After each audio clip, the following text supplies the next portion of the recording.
Change അല്ല, ഒരു drastic change ആണ് വരുന്നത്. അപ്പോൾ ഈ റിലേഷൻഷിപ്പുകൾ നമ്മൾ അതിൻ്റെ റോളുകൾ മാറുമ്പോൾ ആ റിലേഷൻഷിപ്പിൻ്റെ ക്വാളിറ്റി നഷ്ടപ്പെടുമ്പോൾ രണ്ട് തലത്തിലാണ് അത് സംഭവിക്കുന്നത്. ഒന്ന് സ്ട്രക്ചറൽ ലെവലിലാണ്, അതായത് ആ വ്യക്തിയുടെ സ്ട്രക്ചറൽ റിലേഷൻഷിപ്പ് എന്ന് പറഞ്ഞാൽ എന്തുമാത്രം വ്യക്തികൾ അല്ലെ എത്ര പ്രാവശ്യം അയാളെ സന്ദർശിക്കുന്നു എന്നൊക്കെ ഉള്ളത് നമുക്ക് ക്വാണ്ടിഫൈ ചെയ്യാവുന്നതാണ്. നമുക്ക് എത്ര പേര് വന്നു കണ്ടു, എത്ര സുഹൃത്തുക്കൾ വന്നു, എത്ര ബന്ധുക്കൾ വന്നു, അല്ലെ കുടുംബാംഗങ്ങൾ എത്ര സമയം അദ്ദേഹത്തിൻ്റെ പരിചരണത്തിനായിട്ട് ചെലവഴിക്കുന്നു. അപ്പോൾ ക്വാണ്ടിഫൈ ചെയ്യാവുന്ന ഒരു ലെവലുണ്ട്, അതാണ് സ്ട്രക്ചറൽ റിലേഷൻഷിപ്പ്. പക്ഷെ പലപ്പോഴും ഈ സ്പൈനൽ കോഡ് ഇഞ്ചറിയുള്ള വ്യക്തികളെ സംബന്ധിച്ചുള്ള പഠനങ്ങൾ കാണിക്കുന്നത് ഈ സ്ട്രക്ചറൽ റിലേഷൻഷിപ്പിനേക്കാൾ കൂടുതൽ ഒരു വ്യക്തിയുടെ മാനസികാരോഗ്യത്തിന് അനുകൂലമായിട്ടുള്ള ഘടകം ഫങ്ഷണൽ റിലേഷൻഷിപ്പാണ്, അതിൻ്റെ ക്വാളിറ്റേറ്റീവ് ആസ്പെക്റ്റുകളാണ്.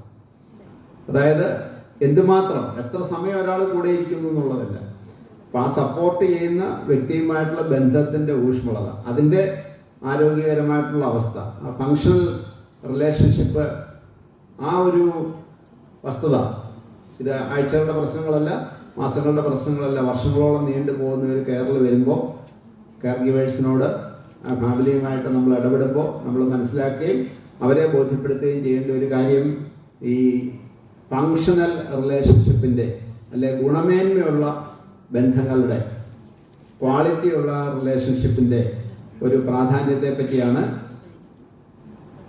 മറ്റൊന്ന് ഈ കെയർ റിസീവറുടെ ഒരു മാനസികാവസ്ഥ. കെയർ റിസീവറുടെ, അതായത് സ്പൈനൽ കോഡ് ഇഞ്ചറി വന്ന വ്യക്തിക്ക് പലതരത്തിലുള്ള നഷ്ടങ്ങൾ സംഭവിക്കുന്നുണ്ട്. ശാരീരികമായിട്ടുള്ളൊരു മൊബിലിറ്റി നഷ്ടം വരുന്നുണ്ട്, അയാളുടെ വരുമാന മാർഗം നഷ്ടപ്പെടുന്നുണ്ട്, അല്ലെ അവൻ്റെ പഠനം നഷ്ടപ്പെടുന്നുണ്ട്, സർവോപരി അവൻ്റെ സ്വാതന്ത്ര്യം നഷ്ടപ്പെടുന്നുണ്ട്, ഓട്ടോണമി ഈസ് ലോസ്റ്റ്. അപ്പോൾ ഈ ഒരു വലിയ ഒരു ആഘാതം ആ ഒരു വ്യക്തിയുടെ ബന്ധങ്ങളെ എല്ലാം ഒരു പൊളിച്ചെഴുത്ത് ആവശ്യമായിട്ട് വരുന്നു. തന്നെ കെയർ ചെയ്യുന്ന വ്യക്തികളോട് ഒരേ സമയം ഗ്രാറ്റിറ്റ്യൂഡ്, കൃതജ്ഞതാ മനോഭാവവും, മറ്റൊരു സമയത്ത് അതിനോട് സമാന്തരമായിട്ട് തന്നെ അല്ല അതിനോടൊപ്പം തന്നെ ഒരു ശത്രുതാ മനോഭാവം വരും. അത് പലപ്പോഴും വളരെ നമുക്ക് മനസ്സിലാക്കാൻ ബുദ്ധിമുട്ടുള്ള ഒരു സ്റ്റേജാണ്. കെയർ ഗീവ് ചെയ്യുന്ന ആൾക്കാരോട് നമ്മൾ പ്രതീക്ഷിക്കുന്ന അത്രയാണ്, മനുഷ്യ സ്വഭാവത്തിൽ നമ്മൾ പ്രതീക്ഷിക്കുന്ന നമ്മൾ നന്ദിയുള്ളവരായിരിക്കണം എന്നുള്ളതാണ്. പക്ഷെ നമ്മളുടെ ഇമോഷൻസ് പലപ്പോഴും നമ്മൾ ആഗ്രഹിക്കുന്ന നമ്മളുടെ യുക്തിയുടെ വഴിയെ മാത്രം നയിക്കണമെന്ന് നിർബന്ധമില്ല. അതുകൊണ്ട് കൃതജ്ഞത പ്രതീക്ഷിക്കുന്ന സ്ഥലത്ത് ഒരുപക്ഷെ ദേഷ്യവും ചിലപ്പോഴൊക്കെ കുറ്റബോധവും, ഞാൻ കാരണം ഇവരിത്രയും കഷ്ടപ്പെടുന്നല്ലോ എന്നുള്ള കുറ്റബോധവും, ഇങ്ങനെ വളരെ സമ്മിശ്രമായ വിരുദ്ധങ്ങളായ വികാരങ്ങളുടെ ഒരു ഒരു ഒരു വേലിയേറ്റം ഈ കെയർ റിസീവറുടെ ഭാഗത്തുണ്ടാകുന്നു എന്നുള്ളത് ഈ ഒരു റിഹാബിലിറ്റേഷനിൽ, സൈക്കോ സോഷ്യൽ ആസ്പെക്ട്സ് ഓഫ് റിഹാബിലിറ്റേഷനിൽ നമ്മൾ വ്യക്തമായിട്ട് മനസ്സിലാവും. അവിടെ യുക്തിയല്ല, യുക്തിപൂർവ്വം ചിന്തിച്ചിട്ടല്ല നമ്മുടെ ഇമോഷൻസ് ഉണ്ടാകുന്നത്. നമ്മുടെ തലച്ചോറിൽ ഇമോഷൻസും തിങ്കിങ്ങും റീസണിങ്ങും ഒക്കെ വ്യത്യസ്തമായ തലങ്ങളിലാണ് ഉത്ഭവിക്കുന്നതും നിയന്ത്രിക്കപ്പെടുന്നത്. അതുകൊണ്ട് ഇതിനകത്ത് അതിൻ്റെ ശാസ്ത്രം മനസ്സിലാക്കി കഴിഞ്ഞാൽ അത്ഭുതമല്ല. അപ്പോൾ പലപ്പോഴും ഈ കെയർ റിസീവറുടെ ഉണ്ടാകുന്ന ഇമോഷൻസിനെ പറ്റി പല ആശയക്കുഴപ്പങ്ങളും ഈ കെയർ ഗിവേഴ്സിനും അല്ലെ തെറാപ്പിസ്റ്റുകൾക്കും ഒക്കെ ഉണ്ടാകുന്നത് നമ്മൾ ഈ ഒരു രീതി വേണ്ട രീതിയിൽ മനസ്സിലാക്കുക. കുറ്റബോധം, കൃതജ്ഞത, ആശ്രിതത്വം എല്ലാം നമ്മൾ ആഗ്രഹിക്കുന്ന അതിരുകളൊക്കെ കവിഞ്ഞുണ്ടാകും. ഒരുപാട് തരത്തിലങ്ങ് ഡിപ്പെൻഡൻ്റ് ഉണ്ടാകുക. നിസ്സാര കാര്യങ്ങൾക്ക് പോലും ഈ കെയർ ഗിവറെ ഡിപ്പെൻഡ് ചെയ്യുന്ന റിഗ്രഷൻ എന്ന് പറയുന്ന ഒരവസ്ഥയിലേക്കും ചെല്ലു പോകാറുണ്ട്. ഈ കെയർ ഗിവർക്ക് സംഭവിക്കുന്ന പ്രശ്നം അതെല്ലാവർക്കും അറിയാവുന്ന ഒരു കാര്യമാണ്, ബേൺ ഔട്ട് എന്ന് പറയുന്ന പ്രതിഭാസം. ഒരു ഉരുകിത്തീരൽ, ഒരു എരിഞ്ഞടങ്ങൽ, ബേൺ ഔട്ട്. ഈ ബേൺ ഔട്ട് സാധാരണയാണ്, അതൊരു അസാധാരണമായ കാര്യമല്ല. ഈ ബേൺ ഔട്ട് ഉണ്ടാകുന്നതിനെ പറ്റി ഒരുപാട് കാര്യങ്ങളുണ്ട്. ഗൗരവമായിട്ട് അതേപ്പറ്റി വായിക്കുന്നവർ തീർച്ചയായിട്ടും ഒരുപാട് വോളിയൂംസ് ഓഫ് ലിറ്ററേച്ചർ എങ്ങനെയാണ് ഈ ബേൺ ഔട്ട് വരുന്നത്. അപ്പോൾ ഈ കെയർ ഗിവർ ഒരു പേഷ്യൻറ്റിൻ്റെ തന്നെ ഭാഗമായിട്ടങ്ങ് മാറുകയാണ് ഏതാനും ആഴ്ചകളും മാസങ്ങളും ഒക്കെ മുന്നോട്ട് പോയി കഴിയുമ്പോൾ. So the care giver becomes an extension of the patient himself or herself. ആ വ്യക്തിക്ക് സംഭവിക്കുന്ന ഡിസ്കണക്ഷനുകൾ എന്താണെന്ന് നമുക്കറിയാം. ഈ പേഷ്യൻറ്റിനോടൊപ്പം തന്നെ സ്പൈനൽ കോഡ് ഇഞ്ചറിയുള്ള വ്യക്തികളുടെ മൂവ്മെൻറ്റ്സ് ലിമിറ്റഡ് ആവുന്നു, എല്ലാ കാര്യങ്ങളിൽ നിന്നും ഒരു കട്ട് ഓഫ് ആകുന്നു. ഇത് ഒരു വശത്തുണ്ടെങ്കിൽ പോലും നമ്മളെപ്പോഴും ബേൺ ഔട്ടിനെ പറ്റിയാണ് പറയുന്നതെങ്കിലും ചിലപ്പോഴെങ്കിലും ഇതിൻ്റെ ഒരു മറുവശം ഉണ്ടാകാറുണ്ട്. ഒരു മാനസികമായ ഒരു വളർച്ച ചില വ്യക്തികൾക്ക് ഉണ്ടാകാറുണ്ട്. They emerge as stronger persons. ഒരു പോസ്റ്റ് ട്രോമാറ്റിക് ഗ്രോത്ത് അത് ഈ പേഷ്യൻറ്റിനും ഉണ്ടാവാം, കെയർ ഗിവർക്കും ഉണ്ടാവാം. ഒരു ചെറുപ്പക്കാരനായ ഒരു വ്യക്തി സ്പൈനൽ കോഡ് ഇഞ്ചറി ആയിട്ട് കിടക്കുമ്പോൾ മാസങ്ങൾക്ക് ശേഷം അവൻ്റെ അമ്മ ജോലിയിൽ നിന്നും രാജിവെച്ചു അവന് വേണ്ടി കെയർ ചെയ്യുകയാണ്. പക്ഷെ നമ്മൾ പ്രതീക്ഷിക്കുന്ന രീതിയിലുള്ള ഒരു നിരാശയൊന്നുമല്ല ഉള്ളത്. ഇവനെ കെയർ ചെയ്യാൻ വേണ്ടി അവരുടെ ഈശ്വരവിശ്വാസമാണ് അവർ സൈറ്റ് ചെയ്യുന്നത്. എനിക്ക് ഈശ്വരൻ തന്നൊരു നിയോഗമായിട്ടാണ് ഞാനിത് എടുത്തിരിക്കുന്നത് എന്ന് പറയുമ്പോൾ അവിടെ ഒരു ഗ്രോത്താണ്. ആ നിരാശയ്ക്കോ അല്ലെങ്കിൽ അവർ ബേൺ ഔട്ടിനോ പകരം ഒരു ഗ്രോത്ത് ഓപ്പർച്യൂണിറ്റി ആയിട്ട് അത് ഈശ്വരവിശ്വാസം ഉള്ളവർക്ക് മാത്രമേ പാടുള്ളൂ എന്ന് ഞാൻ പറയുന്നില്ല. ഈ പർട്ടിക്കുലർ എക്സാമ്പിൾ ഞാൻ പറഞ്ഞതിനകത്ത് അവരുടെ ഒരു ഈശ്വരവിശ്വാസത്തെ അവർ കൂട്ടുപിടിച്ച ഒരു ഗ്രോത്തിൻ്റെ ഒരു അനുഭവം. അപ്പം ഒരുപാട് നമുക്കറിയാം ഈ കെയർ ഗിവർ പോസ്റ്റും കെയർ ഗിവർ റിലീഫുകളും എന്തുമാത്രമാണെന്നുള്ളൊരു കാര്യം.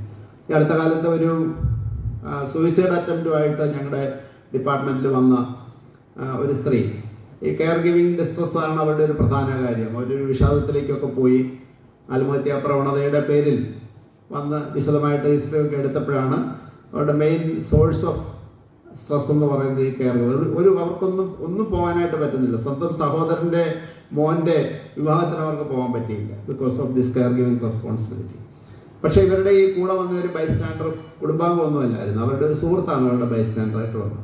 അപ്പോൾ അടുത്ത പ്രാവശ്യം വന്നപ്പോഴത്തേക്ക് റെസ്പൈറ്റ് കെയർ ഇവിടെ ഇരിക്കുന്ന എല്ലാവർക്കും അറിയാമെന്ന് വിചാരിക്കും. ഒരാശ്വാസത്തിന് വേണ്ടി ഇവർക്ക് എന്തെങ്കിലും ഒരു സോഷ്യൽ ഫംഗ്ഷന് പോകണമെന്നുള്ളപ്പോൾ അല്ലെങ്കിൽ മറ്റെന്തെങ്കിലും വ്യക്തിപരമായ ഒരു ഷോപ്പിങ്ങിനോ ഒക്കെ പോകണമെന്നുള്ളപ്പോഴേക്കും വേറൊരാൾ ഏതാനും മണിക്കൂറുകളോ അല്ലെ 1-2 ദിവസത്തിലേക്ക് ആ ഒരു കെയർ ഒന്ന് ഫിറ്റ് ചെയ്ത് കൊടുക്കുന്ന ആ ഒരു സഹായത്തിനാണ് റെസ്പൈറ്റ് കെയർ എന്ന് പറയുന്നത്. അപ്പോൾ ഈ വ്യക്തിയെ സൂയിസൈഡ് അറ്റംപ്റ്റായിട്ട് മെഡിക്കൽ കോളേജിൽ അഡ്മിറ്റ് ആയ സമയത്ത് കൂട്ടു വന്നത് ഇവരുടെ ഒരു സുഹൃത്താണ്. അവരുടെ അയൽവക്കത്തുള്ള അവരുടെ ഒരു സുഹൃത്തെന്നുള്ള അടുപ്പം മാത്രമേ ഉള്ളൂ. അപ്പോൾ ഈ കെയർ ഗിവ് ചെയ്തുകൊണ്ടിരുന്ന ആളെ നോക്കാൻ വേണ്ടി ഭർത്താവിനോ മക്കൾക്കോ താൽക്കാലികമായിട്ട് അവിടെ വീട്ടിൽ നിൽക്കേണ്ടി വന്നു. പക്ഷേ ഈ ഒരു അനുഭവത്തിൽ നിന്നും ഇവരുടെ കൗൺസിലിംഗ് സെഷൻസ് ഒക്കെ പ്രോഗ്രസ് ചെയ്തപ്പം ഈ കൂടെ വന്ന ആളും ഇത് കേട്ട് അവർക്ക് മനസ്സിലായി. അടുത്ത OP-യിൽ അവർ ഫോളോ അപ്പിന് വന്നപ്പോഴേക്കും അവർ തന്നെ അതിനൊരു സൊല്യൂഷനായിട്ടാണ് വന്നത്.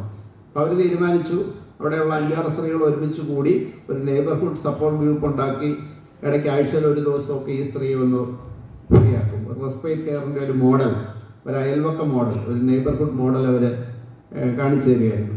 അപ്പോൾ ഇങ്ങനെയൊക്കെയുള്ള ഗ്രോത്ത് ഓപ്പർച്യൂണിറ്റീസ് അത് 2-3 ഫോളോ അപ്പിന് വന്നു കഴിഞ്ഞപ്പോഴത്തേക്കും അവരുടെ മാനസികാരോഗ്യം ഒരു മരുന്നുകളുടെ ഒന്നും സഹായം ഇല്ലാതെ തന്നെ വളരെ ശുഭാപ്തി വിശ്വാസത്തോടെ ആ പ്രശ്നത്തെ പരിഹരിക്കുന്ന ഒരു മാനസികമായിട്ടുള്ള ഒരവസ്ഥയിലേക്ക് അവർ വന്നു. അപ്പോൾ ഇങ്ങനെ വരുന്ന പ്രശ്നങ്ങളുടെ എല്ലാം ഇടയിൽ നമ്മൾ ശ്രദ്ധിക്കപ്പെടാതെ പോകുന്ന മറ്റൊരു പ്രശ്നമാണ് സെക്ഷൽ ഫങ്ഷൻസ്. അത് ചർച്ച ചെയ്യാൻ തന്നെ ആൾക്കാർക്ക് മടിയാണ്. ഈ സെക്ഷൽ ഫങ്ഷൻസ് തീർച്ചയായിട്ടും അഡ്രസ്സ് ചെയ്യപ്പെടേണ്ട ഒരു പ്രശ്നമാണ്. അത് പുരുഷന്മാർക്കും സ്ത്രീകൾക്കും ഒക്കെ അവരുടെ സെക്ഷുവാലിറ്റിയെ ഒന്ന് റീഡിഫൈൻ ചെയ്യുന്ന ഒരവസ്ഥയിൽ കൂടെ കടന്നു പോകുമ്പോഴേക്കും ആദ്യത്തെ സെഷനുകളൊക്കെ കഴിഞ്ഞതിന് ശേഷം അല്പസമയം ഇതിനായിട്ട് നമ്മൾ ചിലവഴിക്കണം. ഈ ഒരു പ്രശ്നം മനസ്സിലാക്കാനായിട്ടും അതേപ്പറ്റി ഓപ്പണായിട്ട് സംസാരിക്കാനായിട്ടും അതിനകത്ത് കെയർ ഗിവേഴ്സിന് ഉണ്ടാകുന്ന ആ പ്രശ്നങ്ങളെപ്പറ്റി സംസാരിക്കാനും ഒക്കെ ഉള്ള ഒരവസരം നമ്മൾ കൊടുക്കണം. അതിനുള്ള എക്സ്പെർട്ടൈസ്, അതിനുള്ള വൈദഗ്ധ്യം നമുക്കില്ല എന്നുണ്ടെങ്കിൽ ആ വൈദഗ്ധ്യത്തിലേക്ക് അവരെ എത്തിക്കണം. ഞാൻ എൻ്റെ ഈ ടോക്ക് അവസാനിപ്പിക്കുന്നതിന് മുമ്പ് വളരെ വേഗം ഈ 4-5 പ്രശ്നങ്ങളിലേക്ക്, സൈക്യാട്രിക് ഡിസോർഡേഴ്സ്, മാനസികാരോഗ്യത്തെ ബാധിക്കുന്ന 4-5 പ്രശ്നങ്ങൾ, അതിലെ 1-2 എണ്ണത്തെ പറ്റി മാത്രം അല്പം ഒന്ന് പറഞ്ഞ് ഞാൻ കൺക്ലൂഡ് ചെയ്യാം. നേരത്തെ പറഞ്ഞത് തന്നെയാണ് വിഷാദം, ഉത്കണ്ഠ, ലഹരി വസ്തുക്കളുടെ ഉപയോഗം, post traumatic stress disorder, suicide. ഈ 5 പ്രശ്നങ്ങളും നമ്മൾ ഇങ്ങനെയുള്ള വ്യക്തികളുടെ പരിചരണത്തിൽ നേരിടുന്ന ഒരുപക്ഷെ നമ്മൾ കാണാതെ പോകുന്ന പ്രശ്നങ്ങളാണ്. വിഷാദം സ്പൈനൽ കോഡ് ഇഞ്ചുറിയിൽ ഉണ്ടാകുന്നത് സ്വാഭാവികമായിട്ട് നമുക്കറിയാം. ഇങ്ങനെ ഒരു അവസ്ഥയിൽ ഒരു വ്യക്തിയുടെ മനസ്സ് വിഷാദത്തിലേക്ക് പോകുന്നു എന്നുള്ളത് ഇതിനകത്ത് സംശയമൊന്നുമില്ല. ആ വിഷാദത്തിലേക്ക് നമ്മൾ പോകുമ്പം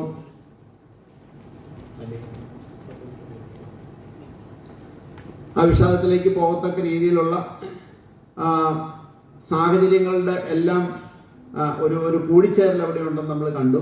ഒരേ ഒരു കാര്യം നമ്മൾ തിരിച്ചറിയാൻ മറന്നു പോരുത്. വയ്യാത്ത ആളല്ലേ, കുറച്ച് വിഷമമൊക്കെ കാണും എന്നുള്ള ഒരു നിസ്സാരവൽക്കരണത്തിലേക്ക് പോകാതെ ഇതൊരു ക്ലിനിക്കൽ സിൻഡ്രോമാണ്.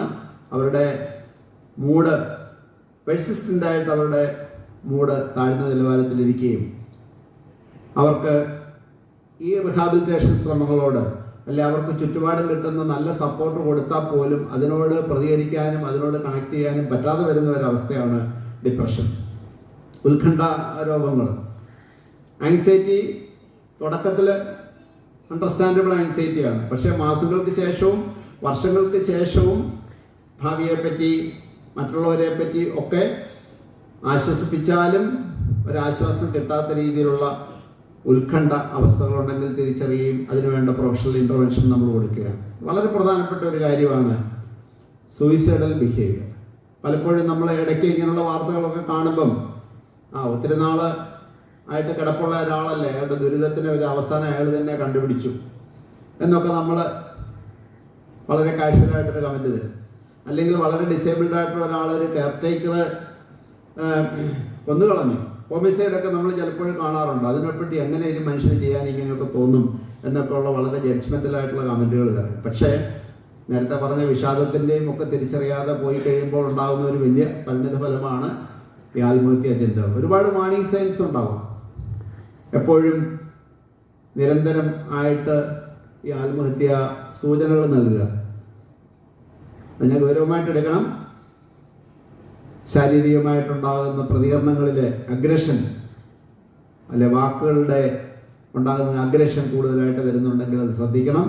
സോഷ്യൽ എൻഗേജ്മെൻറ്റുകളിൽ നിന്നും ഡിസ്കണക്ട് ചെയ്യാനായിട്ടുള്ള ഒരു പ്രവണത ഉണ്ടെങ്കിൽ നമ്മൾ സൂക്ഷിക്കണം. പലപ്പോഴും ചില ആത്മകഥകൾ, ഞാൻ മരിച്ചിരുന്നെങ്കിൽ മതിയായിരുന്നു, എനിക്കിനി മറ്റുള്ളവരെ ഇങ്ങനെ ഉപദ്രവിക്കണമെന്ന് താല്പര്യമില്ല, അങ്ങനെയുള്ള ആത്മകഥകൾ വരുന്നുണ്ടെങ്കിൽ തീർച്ചയായിട്ടും അതൊരു വാർണിംഗ് സൈനാണ്. അതുപോലെ കുറ്റബോധവും നിരാശയും ഭാവിയെ പറ്റിയുള്ള കാഴ്ചപ്പാടിനെ പറ്റിയൊക്കെ ഇങ്ങനെ വരുന്ന കാര്യങ്ങളും ഞാനൊരു ബേർഡനാണ്, ദ പെർസീവ്ഡ് ബേർഡൻസംനെസ് എന്ന് പറഞ്ഞിട്ടുള്ള ഒരു സങ്കല്പമുണ്ട്. അതായത് ഞാനൊരു ഭാരമായി മാറിയിരിക്കുന്നു, മറ്റുള്ളവർക്കൊരു ഭാരമായി മാറിയിരിക്കുന്നു. ഇങ്ങനെയുള്ള ആത്മകഥകളൊക്കെ വരുന്നുണ്ടെങ്കിൽ തീർച്ചയായിട്ടും ഇതൊരു സൂയിസൈഡ്. പിന്നെ മറ്റ് രോഗങ്ങൾ, ഈ സ്പൈനൽ കോഡ് ഇഞ്ചറിയുടെ ഭാഗമായിട്ടോ അല്ലാതെ ഉണ്ടാകുന്ന രോഗങ്ങൾ, ലഹരി വസ്തുക്കൾ ഉപയോഗിക്കാനായിട്ടുള്ള പ്രവണത, കാണാനായിട്ട് വരുന്ന സുഹൃത്തുക്കളോടൊക്കെ പറയുന്നത് നിങ്ങൾ വേറെ ഒന്നും എനിക്ക് കൊണ്ടുതരണ്ട, എനിക്ക് ഇന്ന് ലഹരി വസ്തു വേണം, എനിക്ക് മദ്യം വേണം എന്നൊക്കെ പറയുമ്പോൾ അതിനെ വാങ്ങിച്ചു കൊടുക്കുകയൊക്കെ ചെയ്യുന്നതൊരു സഹായമായിട്ട് ചിലപ്പോൾ ഒരുപക്ഷെ സുഹൃത്ത് അവളെ കുറച്ചെങ്കിലും ആശ്വാസം കിട്ടട്ടെ എന്നൊക്കെ വിചാരിക്കും. പക്ഷേ ഒക്കെ സൂചനകളാണ്, മാനസികാരോഗ്യത്തിൻ്റെ പോരായ്മയുടെ സൂചനകളാണ്. അങ്ങനെ ഒരു സൂയിസൈഡൽ പ്രവണതയുടെ ഒരു സൂചനയെങ്കിലും ഉണ്ടെങ്കിൽ അത് വളരെ ഗൗരവമായിട്ടെടുക്കുകയും ആവശ്യമായിട്ട് വേണ്ട മുൻകരുതലും ആവശ്യമായിട്ടുള്ള ഒരു പ്രൊഫഷണൽ ഹെൽപ്പും നമുക്ക് ആവശ്യമാണ്. ഈ ഗ്രോത്തിനെ പറ്റിയും കൂടെ നമ്മളെല്ലാം നെഗറ്റീവ് പറയുന്നതിൻ്റെ കൂടെ ചില ഒരു പോസിറ്റീവ് വശങ്ങളുണ്ടെന്ന് ഞാൻ പറഞ്ഞു. ഈ വ്യക്തിയും ആ വ്യക്തിയെ പരിചരിക്കുന്ന വ്യക്തിയും ഒക്കെ ചില സന്ദർഭങ്ങളിൽ നമ്മൾ അതിശയിച്ചു പോകാറുണ്ട്, എങ്ങനെ ഇവരിതിനെ തരണം ചെയ്യുന്നു. മൊത്തത്തിലെല്ലാം തകർന്നു എന്ന് വിചാരിച്ചിരിക്കുന്ന അവസ്ഥയിൽ വളരെ ശുഭാപ്തി വിശ്വാസത്തോടെ, വളരെ ആത്മധൈര്യത്തോടെ, വിപതി ധൈര്യം എന്നൊക്കെ നമ്മൾ പറയുന്നത്, റെസിലിയൻസ് എന്ന് പറയുന്ന ഒരു വാക്കുണ്ട്, അപ്പോസ്റ്റർ വിപതി ധൈര്യം. ഒരു വിപത്ത് വരുമ്പോൾ തീരെ കഴിവില്ല എന്ന് വിചാരിച്ചുകൊണ്ടിരുന്ന ഒരു വീട്ടമ്മ അല്ലെങ്കിൽ ഒരു ചെറിയ മകള് ആ കുടുംബത്തിൻ്റെ മൊത്തം ഭാരം ഏറ്റെടുത്ത് വളരെ പ്രാപ്തിയോടുകൂടി അതിനെ നേരിടുന്ന ഒരു ഗ്രോത്ത്, ഇതൊക്കെ നമ്മൾ ഇതിൻ്റെ കൂടെ കാണാറുണ്ട്. ഇനി ലാസ്റ്റ് സർട്ടിഫിക്കേഷൻ, ഇത് ഒരു പ്രത്യേക പേഴ്സൺസ് ഡിസബിലിറ്റീസ് ആക്ടിൽ അതിൻ്റെ ലേറ്റസ്റ്റ് കാര്യങ്ങൾ ഇതാണോ എന്ന് എനിക്ക് 100% ഉറപ്പില്ല. ഈ spinal cord injury is clubbed with other multiple disabilities, അത് ശ്രീ സാറിന് അറിയാം. അതിന് സെപ്പറേറ്റ് ആയിട്ട് തന്നെ ഒരു കാറ്റഗറി വേണം എന്നുള്ള ഒരാവശ്യം ഉയർന്നു വരുന്നുണ്ട്. തീർച്ചയായിട്ടും നമ്മളതിനെ സപ്പോർട്ട് ചെയ്യേണ്ട ഒരു ആവശ്യം തന്നെയാണെന്നുള്ളതാണ് എൻ്റെ വ്യക്തിപരമായിട്ടുള്ള ഒരു ബോധ്യം. And I conclude by this simple take home points. അപ്പോൾ സ്പൈനൽ കോഡ് ഇഞ്ചറി ഉള്ള ഒരു വ്യക്തിയെ നമ്മൾ കെയർ ചെയ്യുമ്പോൾ ആ വ്യക്തിയാണ് നമ്മൾ ചികിത്സിക്കേണ്ടത്. അയാളുടെ ഏതെങ്കിലും ഒരു രോഗലക്ഷണത്തെ അല്ല, ഒരു person centred and the personalised approach അയാളുടെ ബയോളജിക്കൽ കാര്യങ്ങളെ മാത്രമല്ല സൈക്കോളജിക്കൽ ആൻഡ് സോഷ്യൽ ആസ്പെക്റ്റുകളെ കൂടി കണക്കിലെടുത്തിട്ടുള്ള സമഗ്രമായിട്ടുള്ള ഒരു സമീപനം വേണം.